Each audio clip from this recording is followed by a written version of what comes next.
नमस्कार दोस्तों, स्वागत है आपका प्रेरणा स्टडी पॉइंट पर। दोस्तों लेकर आया हूँ आपके लिए एक और नई वीडियो। इस वीडियो में मैं आपके साथ डिस्कस करूँगा हिंदी वर्णमाला और विराम चिन्हों से संबंधित कुछ महत्वपूर्ण फैक्टों पर, जो कि परीक्षा की दृष्टि से अति महत्वपूर्ण होने वाले हैं। बने रहें आप लास्ट तक वीडियो में। तो शुरू करते हैं आज का वीडियो। पहला पॉइंट है, भाषा की सबसे छोटी इकाई वर्ण होती है। वर्ण जिसे आप अक्षर भी कहते हैं। अगर बात करें हम मौखिक भाषा की, तो मौखिक भाषा की सबसे छोटी इकाई होती है ध्वनि, और ध्वनि का ही लिखित रूप होता है वर्ण। आगे बढ़ते हैं। हिंदी वर्णमाला में कुल 52 वर्ण होते हैं, जिसमें स्वर और व्यंजन शामिल हैं। तो कितने वर्ण होते हैं? टोटल 52 होते हैं, इसमें स्वर और व्यंजन शामिल हैं।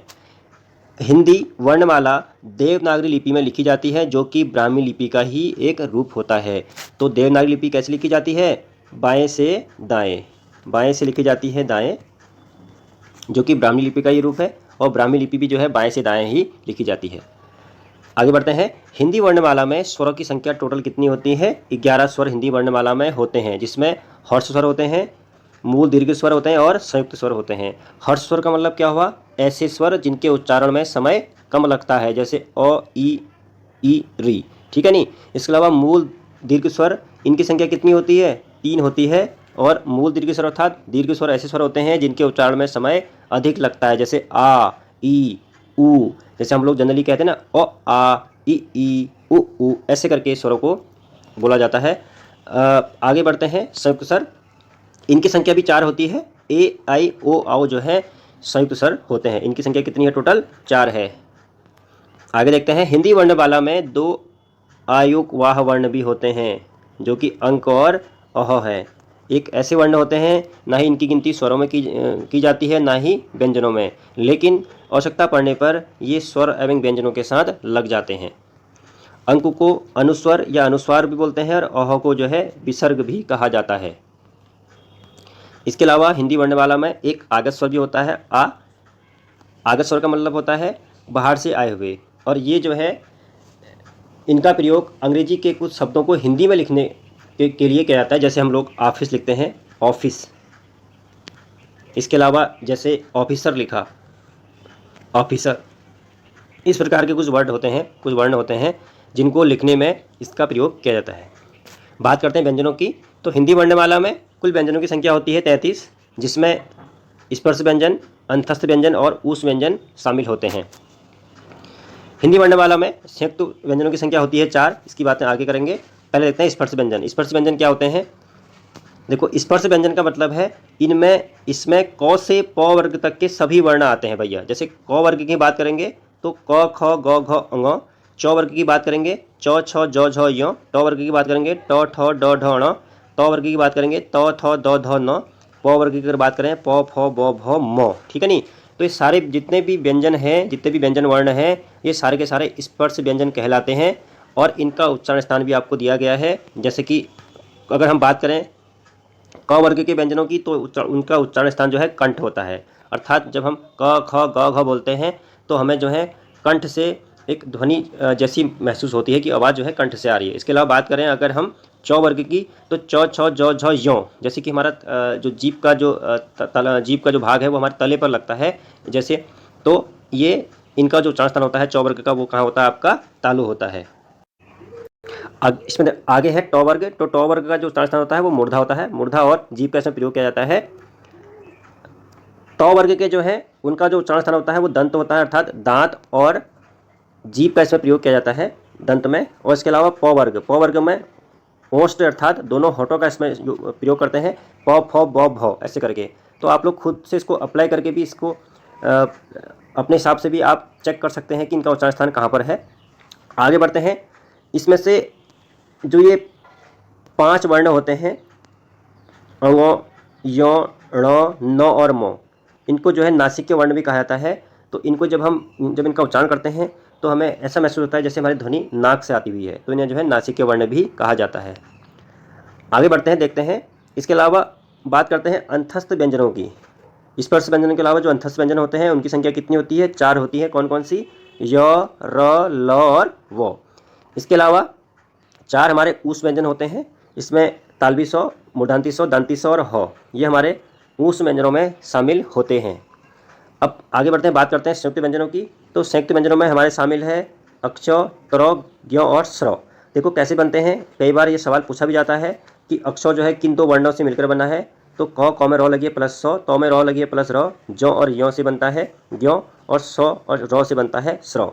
तो आप लोगों को ये वर्ण कैसे बने हैं ये भी आपको ध्यान करना है। बढ़ते हैं आगे। इसके अलावा अंगों और ढ जो है हमारे 2 द्विगुण व्यंजन भी होते हैं। इनकी संख्या कितनी है? 2 है। अब बात करते हैं प्राणवायु के आधार पर व्यंजनों का वर्गीकरण। अर्थात प्राणवायु जो हम श्वास लेते हैं, किसी वर्ण को बोलने में जो श्वास वायु होती है हमारी अधिक लगती है, किसी वर्ण को बोलने में श्वास वायु जो है हमारी कम लगती है। तो इनका जो है 2 प्रकार होते हैं। पहला है अल्प प्राण। अल्प प्राण अर्थात अल्प प्राण का मतलब क्या हुआ? जिन व्यंजन वर्णों के उच्चारण में श्वास वायु जो है अल्प मात्रा में निकले, उन्हें अल्प प्राण कहा जाता है। तो ये कौन कौन से होते हैं? तो प्रत्येक वर्ग का, जो वर्ग अभी मैंने आपको बताया, तो प्रत्येक वर्ग का पहला, तीसरा और पांचवा, फर्स्ट 3, तीसरा और पांचवा, 1, 3, 5 प्रत्येक वर्ग का, ठीक है नहीं। इसके अलावा जो य, र, ल हमारे अंतस्थ व्यंजन हैं, ये आते हैं आपके अल्प प्राण में, और सभी स्वर, ठीक है नहीं। इस बात को अच्छे समझो आप। अल्प प्राण के अंतर्गत पहला, तीसरा और पांचवा वर्ण प्रत्येक वर्ग का, जैसे क वर्ग का है तो क, ग और अगो है। जैसे च वर्ग की बात करें तो च, ज और यो हो गया, ठीक है नहीं। इसके अलावा ट वर्ग की बात करेंगे तो ट, ड और अण हो गया। उसी प्रकार त वर्ग की बात करेंगे तो त, द और न हो गया। उसी प्रकार का प वर्ग की बात करेंगे तो प, ब और म। पहला, तीसरा, पांचवा वर्ण मैंने बोला है। इसके अलावा अंतस्थ व्यंजन जैसे य, र, ल, व हो गए। इसके अलावा सभी टोटल स्वर जितने भी हैं वो आते हैं आपके अल्प प्राण में। देखिए महाप्राण के अंतर्गत कौन कौन से आते हैं? महाप्राण के अंतर्गत प्रत्येक वर्ग का दूसरा और चौथा वर्ण प्लस ऊष्म व्यंजन, ठीक है नहीं।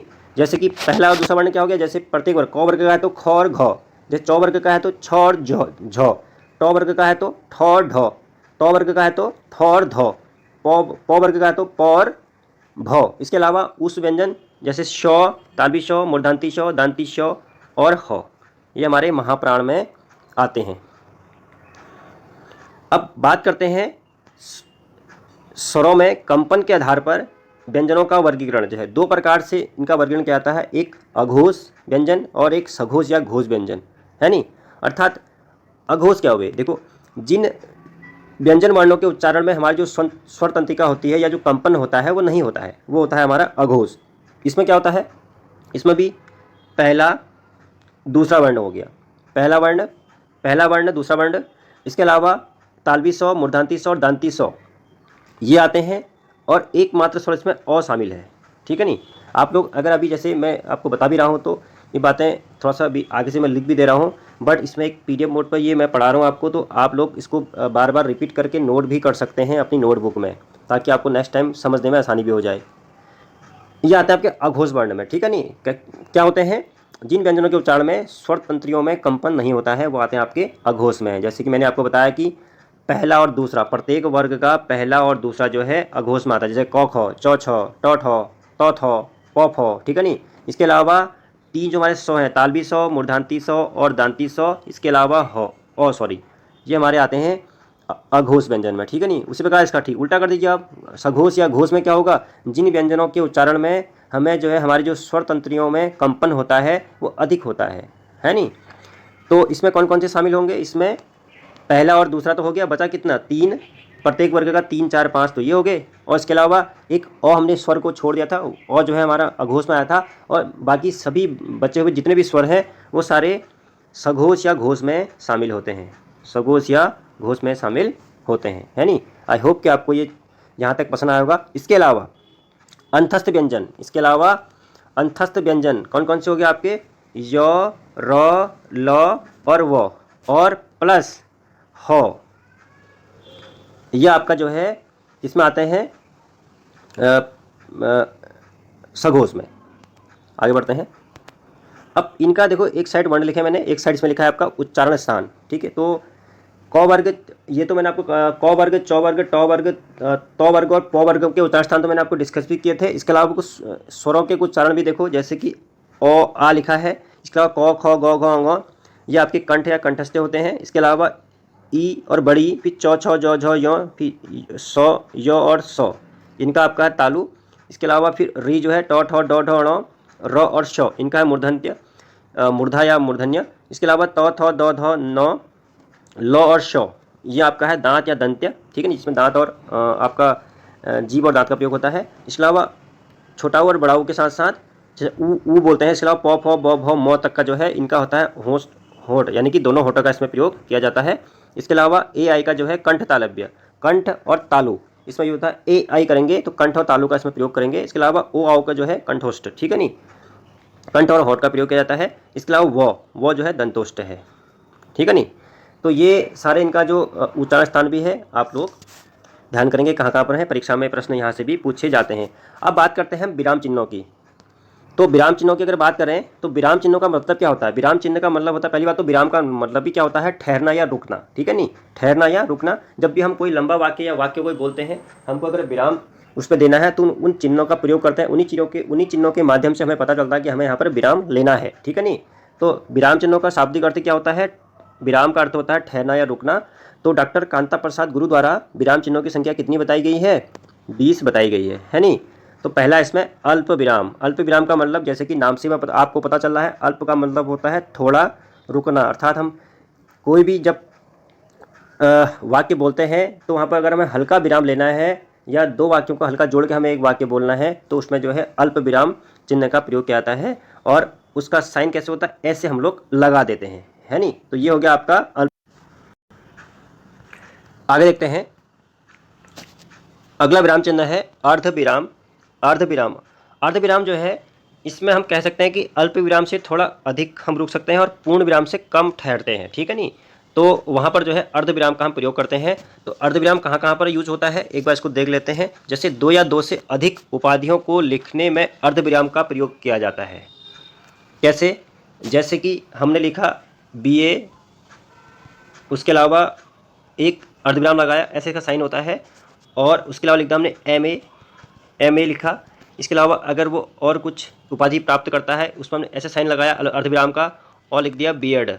तो दो या दो से अधिक उपाधियों को जोड़ने के लिए भी अर्धविराम का प्रयोग करते हैं। इसके अलावा अर्धविराम ऐसे उपाधियों को जोड़ने का कार्य भी करता है जिन्हें और के माध्यम से नहीं जुड़ा था। जहाँ पर और का प्रयोग हम नहीं कर सकते हैं वहाँ पर भी अर्धविराम का प्रयोग कर सकते हैं। जैसे कि एक उदाहरण आपको बताऊं कि कल रविवार है, छुट्टी का दिन है, घूमने चलेंगे। तो कल रविवार है के बाद हम एक अर्धविराम का चिन्ह साइन लगा देंगे। इसके अलावा छुट्टी का दिन है में भी हम उसके बाद भी अर्धविराम लगा देंगे और घूमने चलेंगे के बाद फिर पूर्ण विराम का प्रयोग करेंगे। तो इस प्रकार के वाक्यों को भी जहाँ पर बार बार और नहीं लगा सकते हैं, जैसे कल रविवार है और छुट्टी का दिन है और घूमने चलेंगे, ऐसा जहाँ पर यूज़ नहीं होता है वहाँ पर अर्धविराम हम लगा सकते हैं।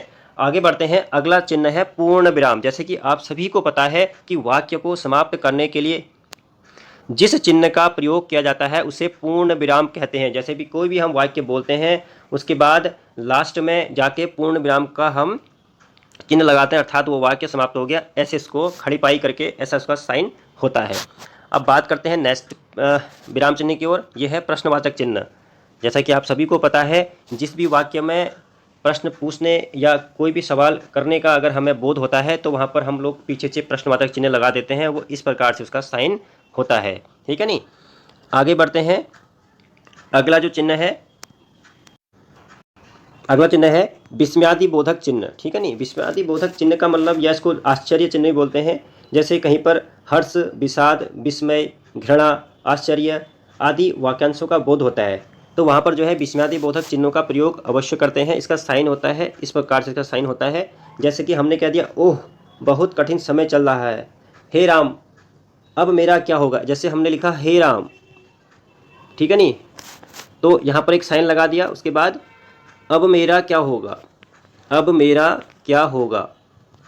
ऐसे शब्दों का, ऐसे जब हमें वाक्य प्रकट करने होते हैं तो वहाँ पर विस्मयादि बोधक चिन्हों का प्रयोग किया जाता है। जैसे मैंने यहाँ पर बताया भी है कि जिन वाक्यों में हर्ष, विषाद, विस्मय, घृणा, आश्चर्य, करुणा आदि मनोविकार सूचक शब्दों का प्रयोग होता है वहाँ पर विस्मयादि बोधक चिन्हों का प्रयोग किया जाता है नहीं। आगे बढ़ते हैं, बात करते हैं अगले विराम चिन्ह की ओर। आपका ये है निर्देशक चिन्ह, जिसका साइन होता है हल्का सा डैश जैसा, इसको हम कह सकते हैं। और एक योजक चिन्ह होते हैं, उनसे थोड़ा सा ये लंबा होता है नहीं। जैसे उदाहरण के लिए किसी के द्वारा कोई बात की गई है या कोई निर्देश दिया गया हो, जैसे सुभाष चंद्र बोस ने कहा, जैसे कि सुभाष चंद्र बोस ने कहा, उसके बाद हम इसमें एक निर्देशक चिन्ह लगा देंगे। बहुत लंबा नहीं होता है, छोटा ही होता है। और क्या कहा था उन्होंने, तुम मुझे खून दो मैं तुम्हें आज़ादी दूंगा, ठीक है। उसमें भी एक उदाहरण चिन्ह लगते हैं, आपको पता है। अगला विराम चिन्ह बताऊंगा कहाँ कैसे यूज होता है। किसी की कहीं बात को या कोई वाक्य को आपको दिखाना है तो वहाँ पर उदाहरण चिन्ह का प्रयोग किया जाता है। इसके अलावा उप विराम चिन्ह होते हैं। उप विराम चिन्ह कहाँ पर यूज होते हैं, किसी भी व्यक्ति या वस्तु के बारे में बताने के लिए, किसी कथन को अलग दिखाने के लिए उप विराम चिन्हों का प्रयोग किया जाता है। जैसे कि भगवान राम के अनेक नाम हमने कह दिया, जैसे भगवान राम के अनेक नाम है कहा, उसके बाद हमने उप विराम चिन्हों का ऐसे 2 बिंदे लगा दिए। उसके बाद जैसे रघुपति है, कौमा राघव है, कौमा रघुराज है, कौमा रघुनंदन है, इस प्रकार से इसमें उप विराम चिन्हों का प्रयोग होता है। साइन आप हर किसी में देख लीजिएगा कैसे लग रहे हैं। मेन होता है साइन। सवाल ये पूछा जाता है कि उप विराम चिन्हों का साइन कैसे है या कहाँ पर कैसे यूज होते हैं, ठीक है नहीं। उसके अलावा आगे बढ़ते हैं हंस पद, ठीक है नहीं। ये परीक्षा में पूछा भी गया था, पिछली कुछ परीक्षाओं में हंस पद। किसी वाक्य को लिखने के दौरान कोई अक्षर छूट जाता है तब संकेत के लिए हंस पद का प्रयोग करते हैं। जैसे कि मैंने कहा मैं कल जाऊंगा, मैं कल जाऊंगा। अब मुझे यहाँ पर लिखना था नैनीताल जाऊंगा, तो नैनीताल में से भूलवश मैं लिख नहीं पाया उस वाक्य में, तो मैं यहाँ पर एक हंस पद का प्रयोग करके यहाँ पर नैनीताल लिख दूंगा। ऐसे इसका प्रयोग होता है। अब बात करते हैं योजक चिन्हों का। योजक चिन्ह कहाँ पर होते हैं, हिंदी में अल्प विराम के बाद योजक चिन्हों का सर्वाधिक बार प्रयोग होता है। जैसे कि कहाँ कहाँ पर यूज होता है, देखिए योजक चिन्ह, जैसे 2 विपरीत शब्दों के बीच योजक चिन्हों का प्रयोग होता है। जैसे कैसे होगा, जैसे हमने एक शब्द लिखा दिन और योजक चिन्ह लगाया ऐसे डैश करके, और रात। जैसे हमने लिखा अमीर और फिर लिख दिया डैश करके गरीब। जनरली आपने देखा भी होगा, इन चिन्हों का प्रयोग काफ़ी बार किया भी जाता है। जैसे कि हमने साग पात लिख दिया, जैसे कि हमने लाभ और हानि लिख दिया, शुभ और अशुभ लिख दिया, तो उसमें हल्का सा डैश बीच में आप देखते होंगे, उसको बोलते हैं योजक चिन्ह, ठीक है नहीं। इसके अलावा 2 समानार्थी शब्दों के बीच योजक चिन्हों का प्रयोग किया जाता है। जैसे धन दौलत, जैसे हमने लिख दिया कि धन भी एक बात वही है, दौलत भी वही होता है, धन डैश दौलत, ठीक है नहीं, ये योजक चिन्ह हो गया। इसके अलावा बात हम करेंगे जैसे जीव जंतु, जीव जंतु, तो इस प्रकार के शब्द लिखने के लिए योजक चिन्हों का प्रयोग किया जाता है। जैसे एक ही संज्ञा जब 2 बार आए उनके बीच भी योजक चिन्हों का प्रयोग किया जाता है। जैसे कैसे होगा, जैसे हमने लिख दिया गांव गांव, जैसे क्या कर दिया गांव गांव लिख दिया, इस प्रकार से। जैसे हमने क्या लिखा राम राम लिखा, है नहीं, इस प्रकार से।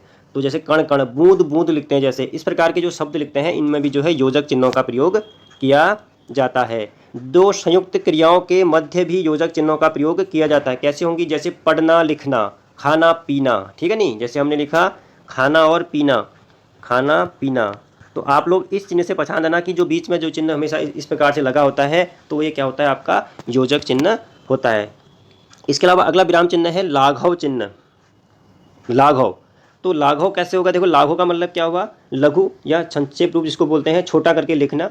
जैसे कोई भी बड़ी चीज़ को हमने छोटे में लिखना है तो उस वहाँ पर लाघव चिन्ह का प्रयोग होता है। उसको ऐसे जीरो करके, जीरो साइन से इसको दिखाते हैं। जैसे हमने लिखा विश्वविद्यालय, तो विश्वविद्यालय को लाघव में लिखना है, जैसे हमने लिख दिया विश्वविद्यालय, ठीक है नहीं। तो विश्वविद्यालय का मैं कैसे होगा, देखो विश्व का हमने बी लिखा, इसके नीचे जीरो लगा दिया, उसके बाद फिर वी लिख दिया, इसके पीछे भी हमने जीरो लगा दिया, तो शॉर्ट में हमारा वी करके हो गया विश्वविद्यालय। जैसे डॉक्टर लिखते हैं, तो डॉक्टर को लिखने के लिए हमने लिख दिया आपका डॉक्टर, लेकिन इसको शॉर्ट में लिखने के लिए डा करा, जीरो लगा दी, तो ये डॉक्टर शॉर्ट में हो गया। जैसे हमने कोई जगह लिखते हैं, जैसे मध्य प्रदेश लिखा हमने, ठीक है नहीं, तो जैसे हमने लिख दिया मध्य प्रदेश राज्य का नाम लिखा, तो इसको हमने शॉर्ट में लिख दिया म प, मध्य प्रदेश। जैसे इस प्रकार उत्तर प्रदेश है तो उत्तर प्रदेश ना करके यूपी या ऊ प्र लिख दिया शॉर्ट में, ठीक है नहीं। तो ये आपका लाघव चिन्ह होते हैं।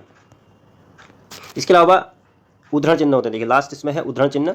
उद्धरण चिन्ह का प्रयोग कैसे किया जाता है, उद्धरण चिन्ह जैसे किसी के द्वारा कहे गए कथन को ज्यों का त्यों लिखने के लिए उद्धरण चिन्ह का प्रयोग किया जाता है। जैसे अभी मैंने आपको बताया था कि सुभाष चंद्र बोस ने कहा था, वहाँ पर क्या कहा था, जो उन्होंने लाइन कही थी सेम टू एज इट, उसको नोट कर देना है। उसको उद्धरण चिन्ह ऐसे यूज होते हैं, ऐसे करके सिंगल भी लगते हैं, डबल भी लगते हैं।